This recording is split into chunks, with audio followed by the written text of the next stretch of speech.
Welcome to Financial Hub. In this video, I'm going to guide you on how to log in Chase Bank Auto Loan online account. Chase Bank offers several loan, credit, and investment products, making it a single stop for many personal finance needs.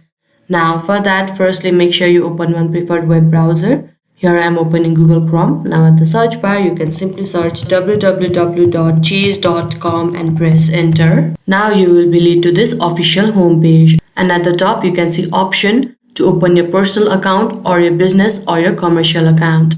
Now for this video, we are going for personal. Now here you can see login portfolio where you need to enter your credentials in order to log in. Now if you want to be remembered for the next time you log into your Chase Bank, then you can simply check this box. If you have any token, then you can click on use token and enter it over there. If not, it's fine.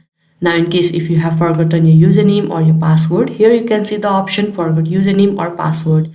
You can click over there and they will be guiding you further to recover it. If you haven't enrolled for your Chase Bank account, then here you can see the option sign up now. Click over there and they will be guiding you further to register for it. Now after your credentials are ready, you can click on sign in and you will be successfully signed in to your Chase Bank Auto Loan account. I hope you found this video helpful. Don't forget to like this video and subscribe our channel Financial Hub. Thank you.